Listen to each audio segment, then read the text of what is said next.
India, a country of extremes like no other, of a staggering diversity, where ethnicity, culture, religion and language come together in a dazzling kaleidoscope of humanity. In its 7,000-year-old history, India has provided the world with its riches. However, India's invaluable contributions to science and technology have all too often been overlooked.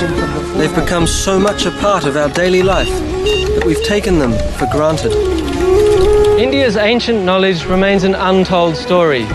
Few know how profoundly India has shaped the modern world. That it was India that came up with the concept that fueled the global high-tech revolution. That it was India that helped nurture the roots of modern medicine. As it turns out, the key to scientific and technological innovations of the present, and it may be of the future, have long lain hidden in the untold story of what the ancient Indians knew.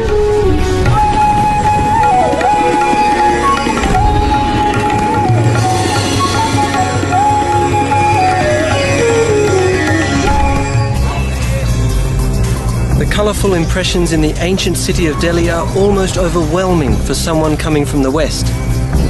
Exotic and totally foreign, they reflect a culture that has one foot in the past and the other solidly planted in the future.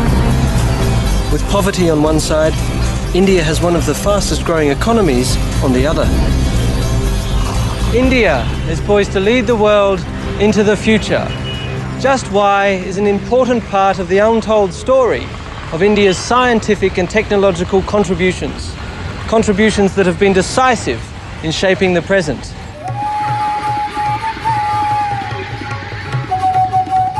To look at one of the most astounding feats of India's past, I travelled to Jaipur, some 300 miles south of Delhi.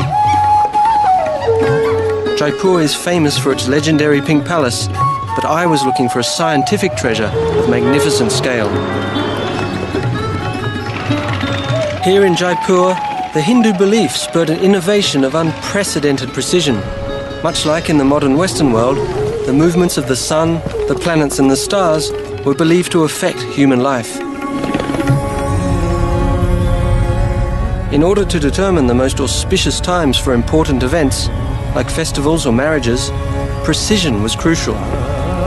Astrology, a pseudoscience claiming divination by the positions of the planets, the sun and the moon, gave rise to one of India's oldest and most important sciences, astronomy.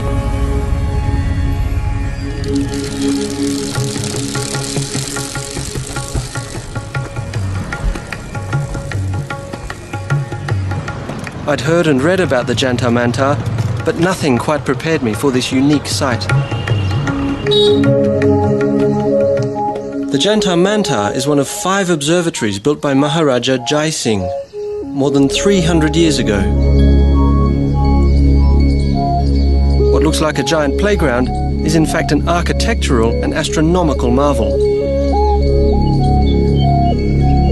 Unlike the small metal tools the Europeans developed to read the stars, some of the 16 astronomical instruments built here out of stone, mortar and plaster are the biggest in the world.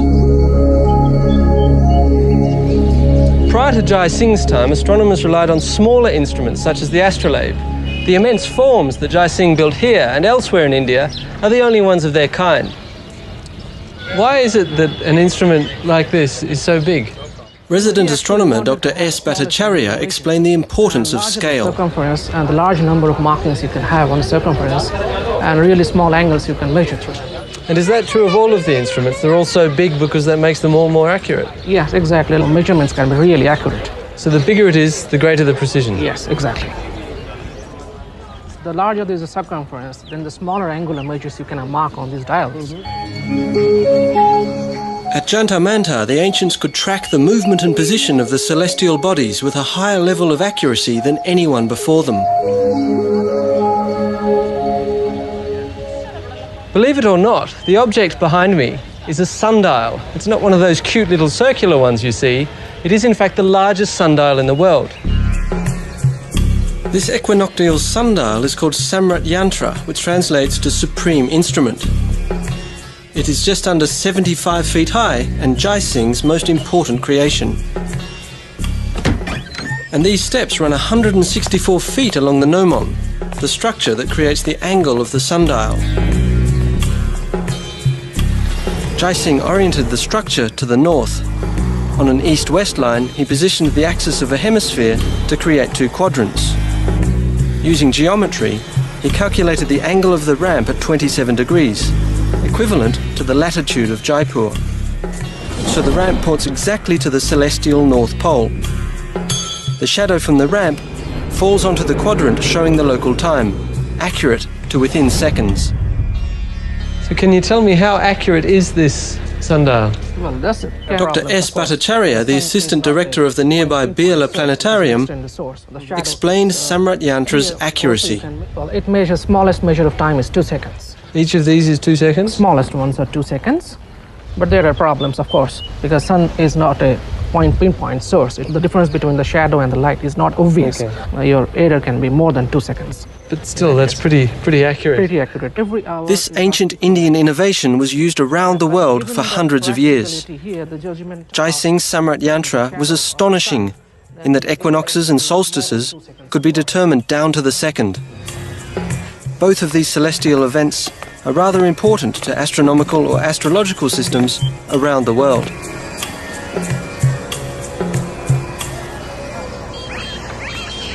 But he didn't create something out of nothing. Jai Singh's designs capitalized on a dimension of science and technology with much older roots in India's history: mathematics. It all started with a dream. According to Hindu tradition, the world began from nothing when it was dreamed by Brahma, the creator god of India. Brahma's waking and sleeping pattern was believed to govern vast cycles of history. So vast indeed that a single Brahma day lasted 1 kalpa, that is 4.32 billion years. Almost the same time span modern geologists estimate to be the age of planet Earth.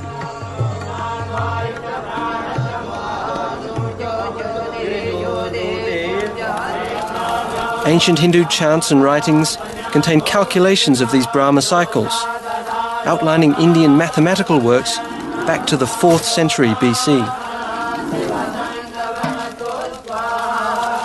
Interestingly, the ancients used words to express numbers. The word arms was used as the number 2, since humans have 2 arms. But words didn't lend themselves for calculations, so around 10 BC, they were replaced by symbols. Prior to the Indians, the Babylonians had 2 symbols. This symbol signified 1, 60, and 3,600, and this symbol signified 10. Obviously, with only 2 symbols, the applications were limited. To write 6, it took 6 symbols. Even in the Roman system, it took 2 symbols. In the Indian system, however, it took only 1 symbol. For more convenience and accuracy, the ancient Hindu language, Sanskrit, replaced word numbers with 9 single digits. It is the Indian system of 9 digits that we use today.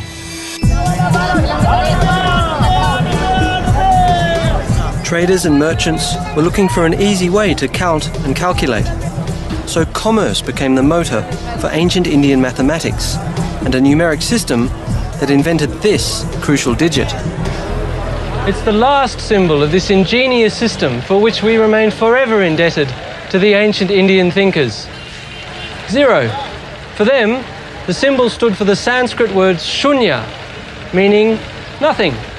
But once the concept became a symbol, mathematical computation was born. Just like Brahma's dream, from nothing came everything. The impact of India's long history with the 0 can be felt across our high-tech world. No 0, no binary system, no computers. Without the concept of 0, modern mathematicians and physicists would all be out of a job. All of this, the computers, the software, would be impossible without the preeminent ancient Indian invention, one that's been called the equal of any single human achievement, right up there with mastering fire or the invention of the wheel, the invention of the concept of 0. Numbers have become so much a part of our daily lives that we forget where they came from. And if you ask most people about the origin of our numbers, they'll probably say they were Arabic, and that would be wrong. It's not difficult to see how this mistake occurred. Arab traders introduced the 10-digit system to the West around 900 AD. But even in their own records, Arab scholars refer to the Indian system. In all likelihood, the Arabs picked up the Indian way of counting in a marketplace, much like this one. It was a time when knowledge was bartered and traded like a commodity, when merchants from China or Arabia travelled to India for treasures found nowhere else, like spices, gems, and a special metal with far-reaching impact.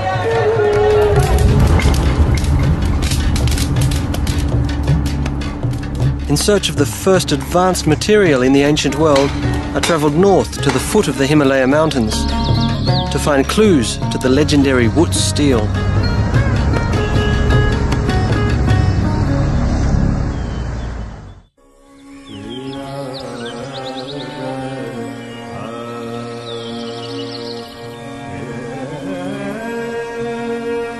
From the dawn of their civilization, the Indians wisely utilized what the land provided, devising methods to shape nature to meet their needs.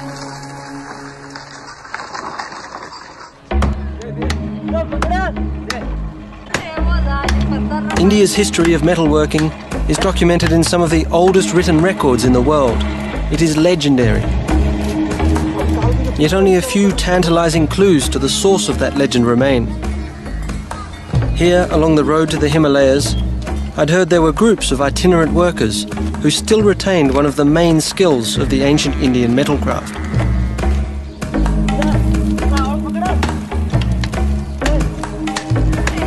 The Gadulia Lohars are blacksmiths whose smelting traditions reach back more than 3,000 years. Watching them hand-forge simple tools carried me back in time. I could easily imagine how the ancients smelted and forged their iron. Their methods seem to have changed very little. Iron ore from deposits across India was placed in a mud and brick furnace charged with charcoal. Bellows provided an air supply that brought the temperature up to 1100 degrees Celsius. The molten iron or bloom collected and cooled at the bottom. In order to make a tool or a weapon, the ancients reheated and hammered the bloom into shape, much like these lohars do with bars of scrap iron.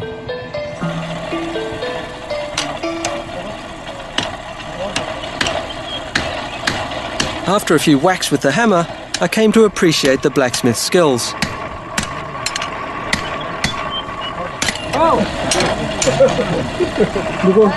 And what's more, I realised that while the ancestors of these lohars forged everyday tools that contributed to India's wealth, it wasn't sickles but swords that brought the world to India's shores.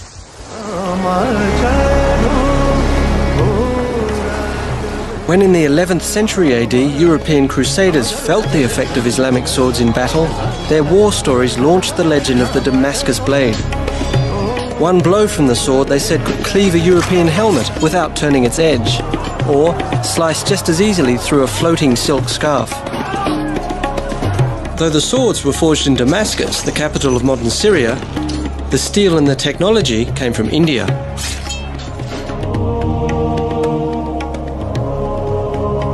The Europeans took thousands of these fabled blades home, determined to uncover their secret. Yet, the formula remained a mystery for centuries.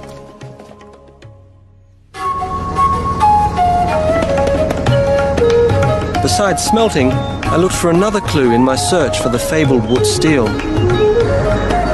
To learn more, I travelled north to the foot of the Himalaya mountains. Following in the footsteps of ancient traders, for whom no distance was too far to get their hands on the fabled Wootz, I was in good company. Even Alexander the Great had sought this ancient Indian treasure.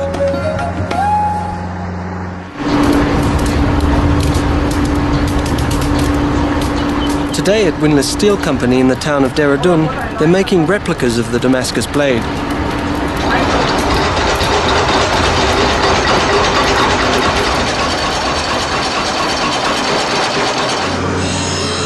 Now, of course, they use modern tools, but the basic approach remains the same. Forging, shaping and polishing constitute the major steps in creating a blade. Still, the big question remains whether the modern replicas retain more than just the look of the legendary steel. One legend would have us believe that to give the sword its finishing touch, the metal was cooled by thrusting it through the body of a muscular slave, to have his strength flow into the sword. And that's not the only outrageous tale. Others believe that the strength of Damascene steel came from quenching the sword in the urine of a red-headed boy, or in a goat that had eaten ferns for 3 days, neither of which got them very far. In the centuries after the Crusades, many sought to replicate the swords of Damascus, but most achieved only the appearance, not the properties. In fact, it took nearly till 1975 to unlock the secret of the Syrian sword, of Indian wood steel. The irony is, the most important legacy of the ancient Indian metalworkers was not the recipe of the steel, but a byproduct of the search for it. Over the centuries, many metallurgists came to believe the blade's secret lay in its unique surface pattern called water structure. The pattern, some suggested, indicated that carbon content was the key. And while that was true, all attempts to reproduce wood steel failed. And we have some latest equipments also. In a modern lab where they develop new steel products, I met Mr. S.K. Mahajan, a sheet metal expert. Okay, what changes with steel? He's benefiting from the search for the secret to wood steel. There are a lot of developments in automobile sector, white goods sector. Across Europe, researchers compared different metals under a microscope. They never found the secret to the magnificent metal, but what they did find was a lot of very useful information. So one byproduct of the search for wood steel was metallurgical microscopy. Discovered in 1822, it is still used today to evaluate the strength and purity of metals. So this is what happens in the side? This side, I'll show you the rolling mill. To see another byproduct of the search for wood steel, I took Mr. Mahajan up on an offer to inspect a rolling mill. This is one of the largest sheet metal producers in India. For centuries, metallurgists and blacksmiths tried mixing iron with everything from zinc to lead in an effort to replicate wood steel. Along the way, they took note of various new combinations and the interesting properties they had. In 1822, an English researcher by the name of Michael Faraday added chromium. He didn't get woods, but he did get a steel alloy which we could hardly live without. Stainless steel evolved from Faraday's inspired research. What would we do without it? Using heat and pressure, the alloy steel sheets are processed to become appliances, automobiles, and other everyday tools and utensils.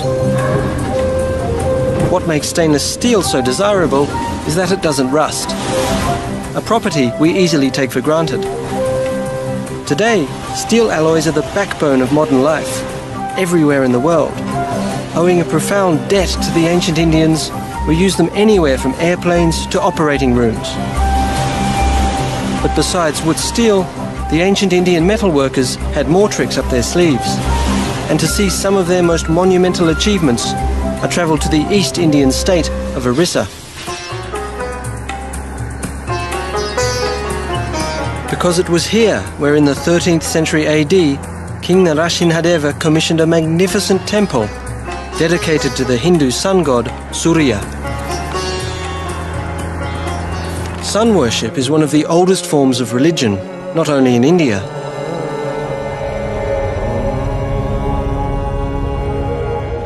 Konark Temple is the embodiment of Surya's daily ride across the sky.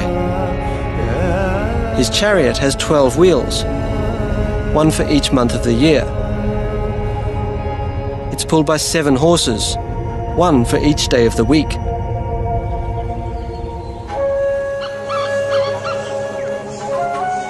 Konark Temple is one of India's most astounding sights.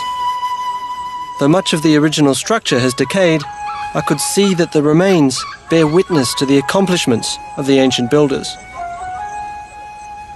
Researchers know a lot about how the temple was built because of the locals' deep attachment to it. The ancient Indian contractors kept detailed accounts of the construction on palm leaf manuscripts like this one. But some local families kept the original manuscripts, from which we have an astonishingly detailed record of the project, stretching back 1,000 years. Organised with mathematical precision, the manuscripts tell of a highly technical building process which was completed in only 12 years. Stone blocks were the principal building material. Ironworkers played an important role in this ancient construction technique. They were the ones to forge these interlocking clamps, designed to hold the stone blocks firmly in place.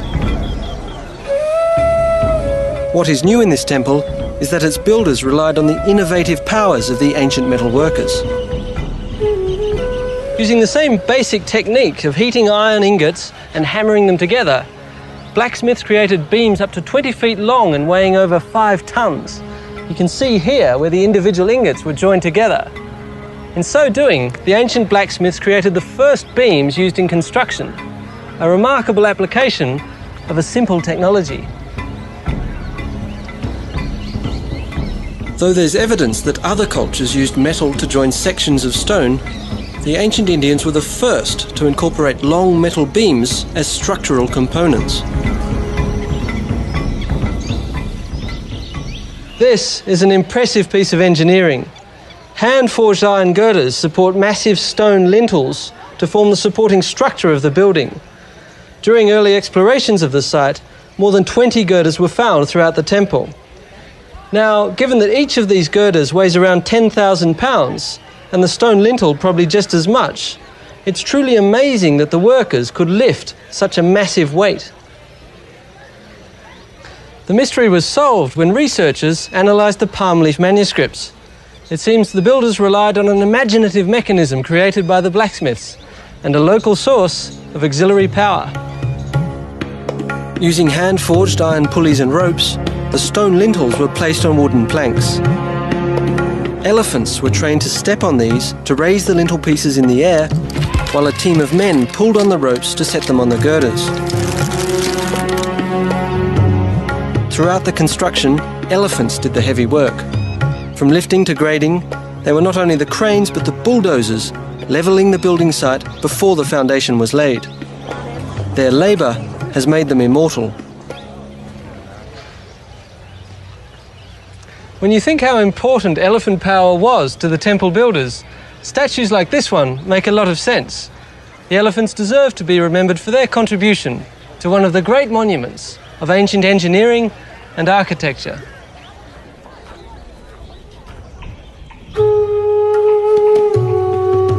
While temples like Konark rise to the skies as monuments to the innovative power and riches of ancient India, other extraordinary structures were built in the opposite direction. Underground water buildings like this one became the legacy of the ancient Indian craftsmen. They were the lifesavers in the ancients' never-ending struggle against flood and drought.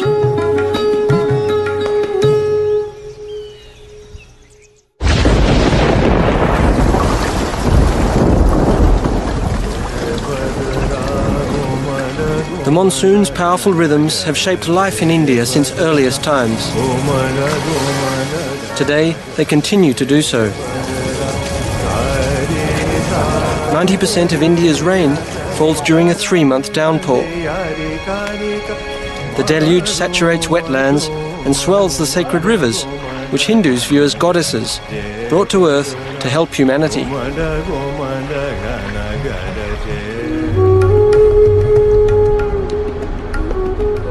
For those living in arid regions, the monsoon brings life. The need for water during the 9 dry months inspired the ancient Indians to develop a unique architecture. This is one of the most spectacular examples of ancient water harvesting structures. This step pond in northern India taps into a deep reservoir where it is believed sacred rivers mix. This stunning structure allows access to groundwater year-round.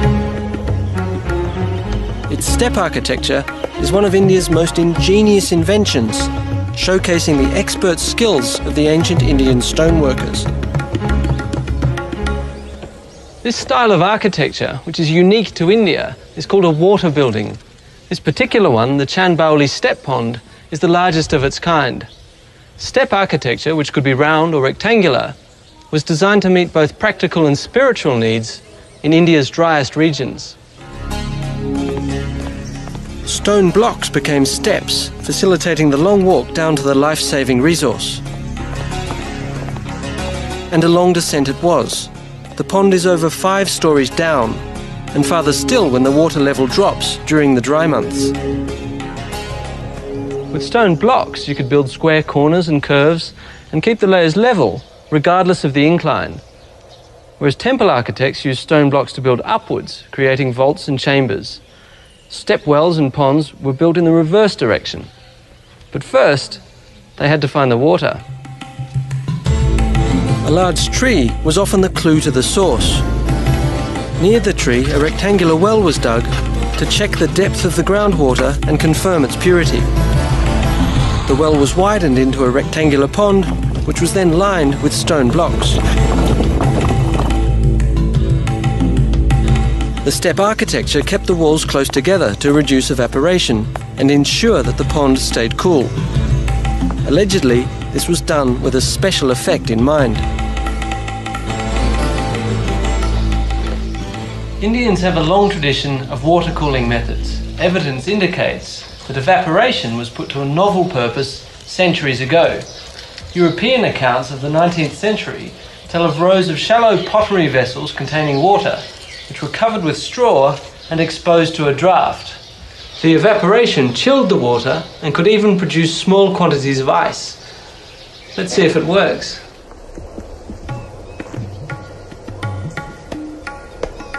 I waited only a few minutes, and while I didn't expect to see any ice, the thermometer told me it really works. It's actually dropped by a few degrees. It seems like the ancients had an innovative way of making their lives a little more comfortable.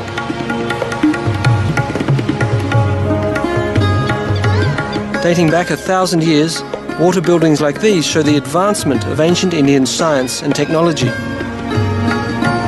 And what's more, the water harvesting techniques that sustained them for centuries are now inspiring modern applications.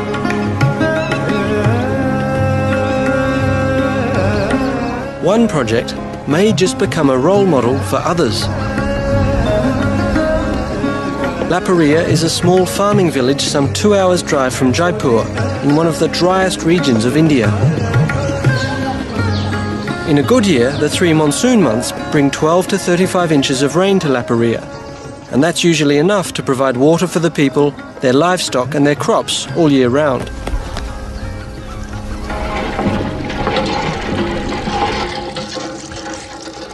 However, the monsoon is, well, the monsoon. In some years it brings 35 inches of rain, in other years only 5. With the population of the area increasing, water shortages become a serious problem. In 1982, a water management crisis inspired a local visionary. He tackled the problem using an ancient yet innovative approach.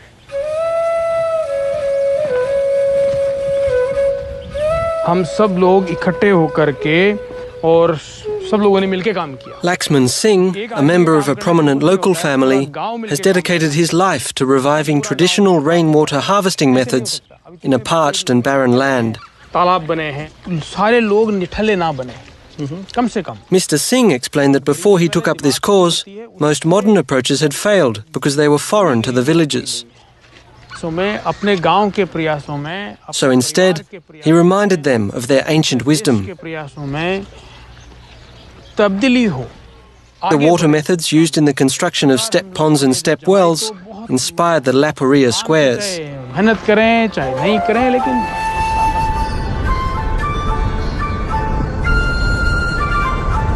Based on an ancient technique, the starting point is a gentle slope in the landscape.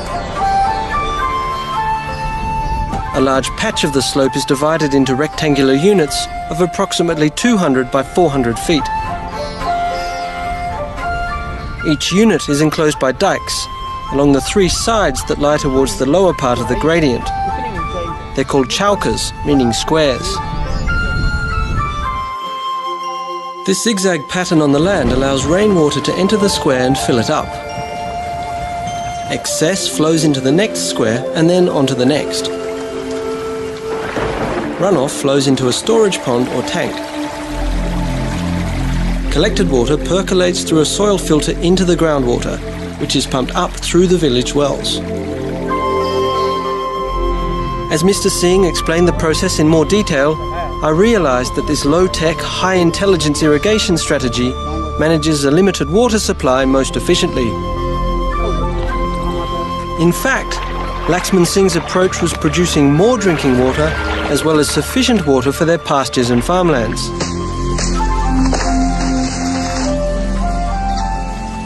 As it turned out, the ancient technology was very successful. Two figures indicate the success here. In 1982, the village's largest pond, in local parlance the flower tank, irrigated 50 acres. Now it irrigates 700. That's a 14-fold increase based on what the ancients knew. And what's more, the example set by Oriya can serve not only as a role model for India, but for other arid regions across the planet. Looking back in time, India's 5,000-year-old tradition with cotton has the subcontinent blooming and booming again. Nearly 200 years ago, it helped spark the Industrial Revolution. And today, this unrecognised contribution has India poised to regain its first place in the global textile market, providing the world with the fabric of our modern lifestyle.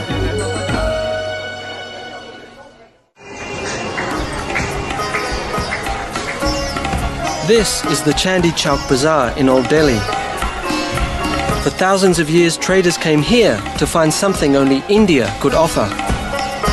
A fabric so versatile that when its virtues, soft, fine and airy, were revealed, the demand fueled an economic surge that changed the world.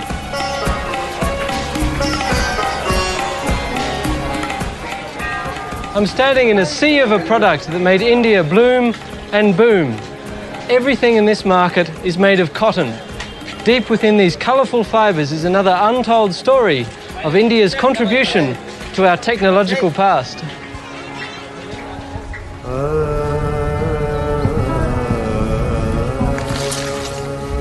Cotton was first domesticated 5,000 years ago in the Indus Valley, a part of ancient India that is today located in western Pakistan.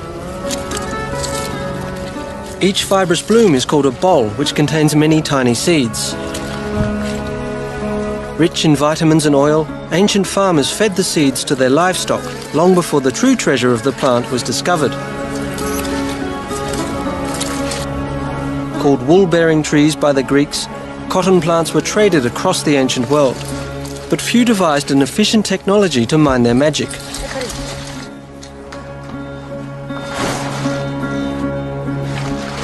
Cotton seeds are extremely difficult to extract, especially when ginned by hand. But the ancient Indians had already invented a more efficient mechanical device millennia ago. The churka uses two rollers, a mechanism similar to an antique clothes wringer, which pinches the cotton balls, pulling the fibres from the seeds.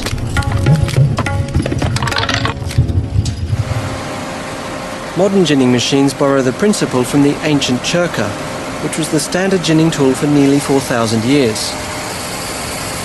When in the 18th century the Europeans tried to mass-produce Indian-quality cotton cheaply, something unforeseen happened. European inventors stimulated the Industrial Revolution, launching the age of machines. And although machines were able to replicate most of the legendary Indian process, one crucial manual step was never duplicated by a machine.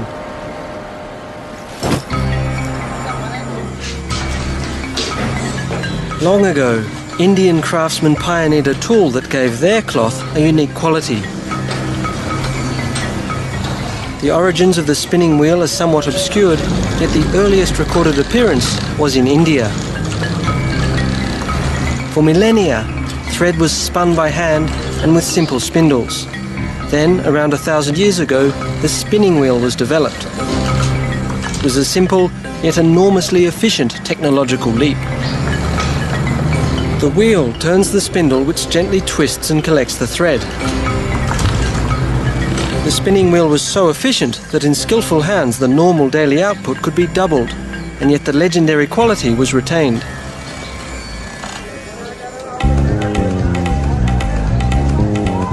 Heavy industry may never be able to replicate the softness and quality of thread the spinning wheel produces. Indian fabric made in the traditional way is treasured today in much the same way it was revered by the ancient traders. Yet when spinning was industrialized, it changed the way we live. This mass-produced, easy-to-care-for material, which though not as soft as hand-spun fabric, could now be shared around the world. Today, cotton is the pivot point of a modern lifestyle.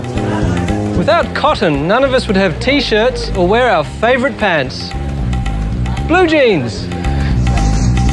You wouldn't think it, but 40% of our clothing contains cotton. With centuries of deeply rooted experience, India is once again poised to become the world's leading supplier of this ancient material.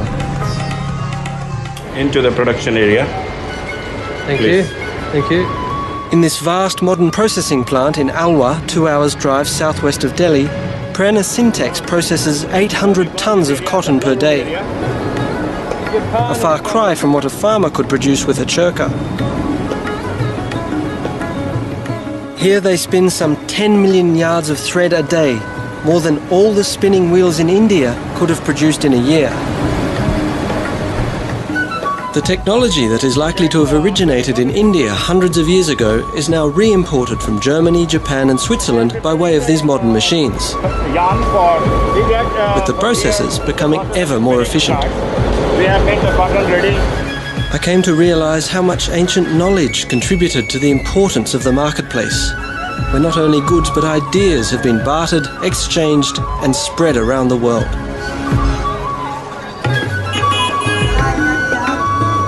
For thousands of years, merchants have come to buy, sell and trade here in the bazaars of India, returning home with Indian cotton goods, new ideas, perhaps ingots of raw wood steel, and of course the famed Indian spices so coveted around the world. Many of these spices have medicinal properties. In ancient times, most medicines came from plants. According to the ancient Indian physiological texts, the state of one's health can be attributed to one's eating habits. Science has shown that some plants have curative powers. Willow bark is the basic ingredient for aspirin. Spices like garlic are believed to boost the immune system and help with minor ailments. Drawing from these ancient prescriptions, herbal medicine has become big business not only in India, but worldwide. Native spices and herbs are mixed in a variety of combinations by more than 8,000 pharmacies. Global demand is difficult to calculate, but herbal products in India alone constitute a billion-dollar market.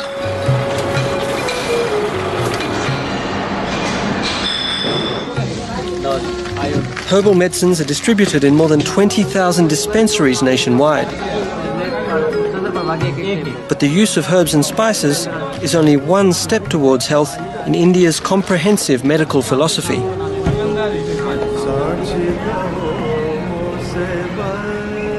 Near the sacred Ganges River at the Kripalu Bagh Ashram, I found the ancient Indian healing practices still very much alive.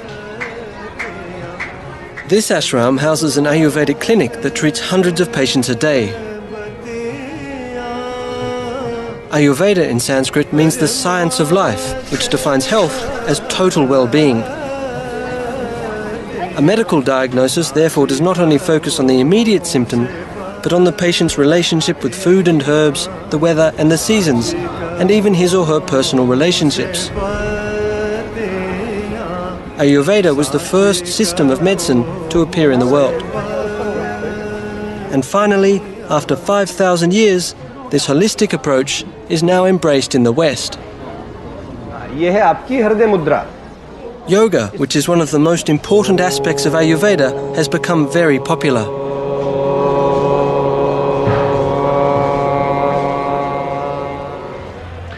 I'm here to learn what I can about Indian medicine. Since it all began with yoga, yoga is where I begin. Let's see what they can teach me. I joined the class at a crucial point. They were just getting ready for a breathing lesson. Ancient yoga principles emphasize the importance of deep breathing and muscle control. Recent findings indicate that yoga boosts the cardiovascular system and relieves anxiety.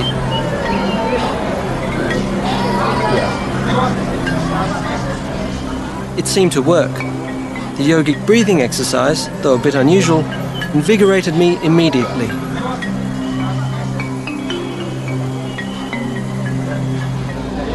Well, it may look simple, but I've just learned that breathing, which is one of the foundations of yoga, is a complicated business. I have a lot to learn.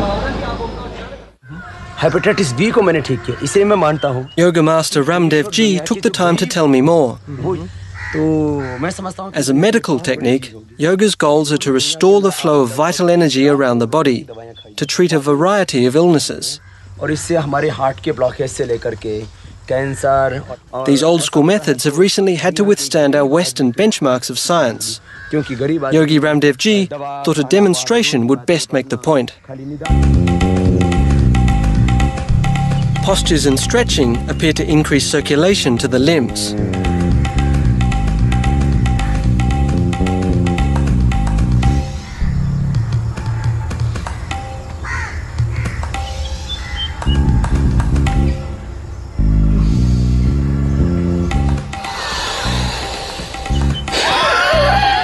Deep breathing induces relaxation, and with practice you can gain control of muscles you never knew you had.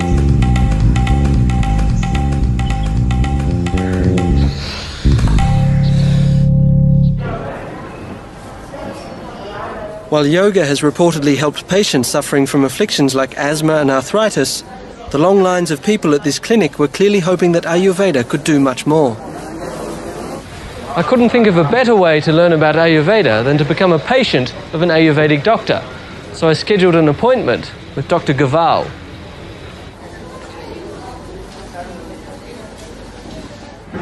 Hello, can I come in? Please. I have a prescription letter. Yes, please sit down. Thank you. I would like a checkup. Okay, I'd like a please. general From Ayurvedic where? checkup, please. From where? Australia. Okay, I tell you what is Ayurveda. Dr. Gaval explained that in Ayurveda it is all about your humours. विज्ञान है. Good health has to do with the balance of internal forces or doshas. एक तरीका सिखाता है हमें. But to begin with, Dr. Gaval started like any Western doctor would. Chest, okay. He listened to my heart and lungs. Yes, yes, yes. Okay, ठीक. Okay. Then he switched to Ayurveda. First of all, I see your nails. It's good. He examined the colour and texture of my fingernails and eyes, which could indicate a dosha imbalance. Just like I have. The pulse examination was the clincher. My nose. Since 13th century Vedic texts, pulse examination is one of the oldest forms of medical diagnosis. Pith and cough. Each of the three internal forces or doshas pulses through the radial artery. Dr. Gaval's index finger read Vaya, which stands for air and ether. His middle finger picked up Pitta, that is fire and water, and Kapha, earth and water, registered on his ring finger. Then your nadi is completely fit now. Thank you. Okay. ठीक है? You are totally fit. Oh, I'm glad to hear. Once he had pronounced that my doshas were in balance and that I was in good health, Dr. Gaval taught me some of Ayurveda's little-known accomplishments. शरीर में सम है. It was amazing to learn that hundreds of years before European medicine, Ayurvedic doctors had already developed a remarkable range of specialties. They included psychiatry, pediatrics, ophthalmology, toxicology, gynecology, and surprisingly, surgery. As it turns out, the ancient Indians had designed surgical instruments and developed unprecedented operating techniques centuries ago. Recently, one of their ancient techniques, which was once used to repair a punishment for adultery, has become rather popular. Leaving a single line. Throughout India's history, even medicine has taken its twists and turns. Tracking the legacy of the ancient Ayurvedic surgeons led me to one of Delhi's largest hospitals. I had arranged a meeting with Dr. Lokesh Kumar, a plastic surgeon. Familiar with Indian medical history, he assured me that one ancient Indian invention in particular was making a lot of people very happy today. In ancient times, the standard punishment for adultery was removal of the nose. This gave ancient surgeons plenty of opportunities to practice rhinoplasty, or, as it's more commonly known today, a nose job.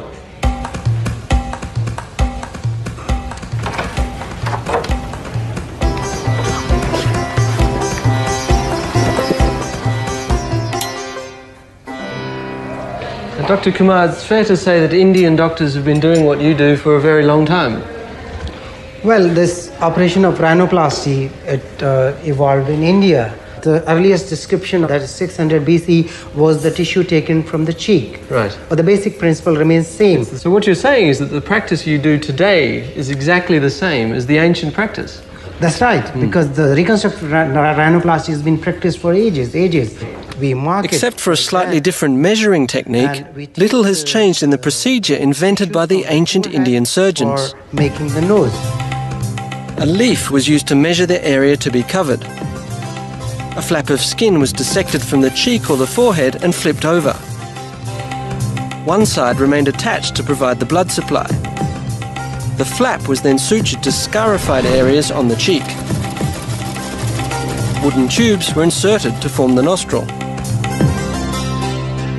The essential technique of moving skin from one place to another is exactly the same as the ancient technique. Well, that's right. Why we take the tissue from the forehead is because the skin here is quite elastic.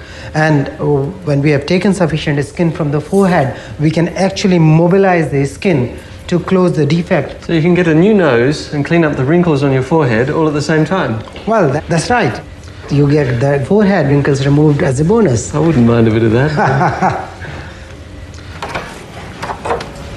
What most impressed me about my visit to Dr. Kumar's was the sheer antiquity of plastic surgery.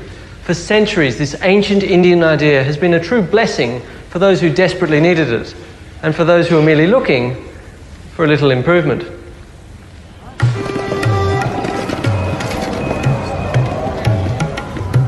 As I left the clinic and looked into the faces of modern India, I could not help but think what a debt we owe to this ancient culture.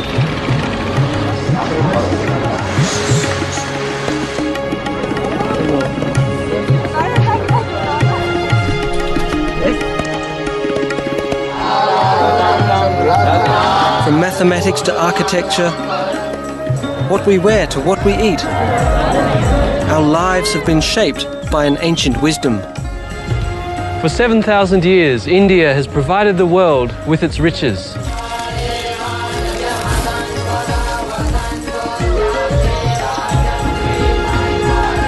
India's contributions to science and technology may be obscured by time, but there is little doubt they provided the springboard for advances which shaped our world. Given India's track record, one thing seems certain: what the ancient Indians knew is worth rediscovering.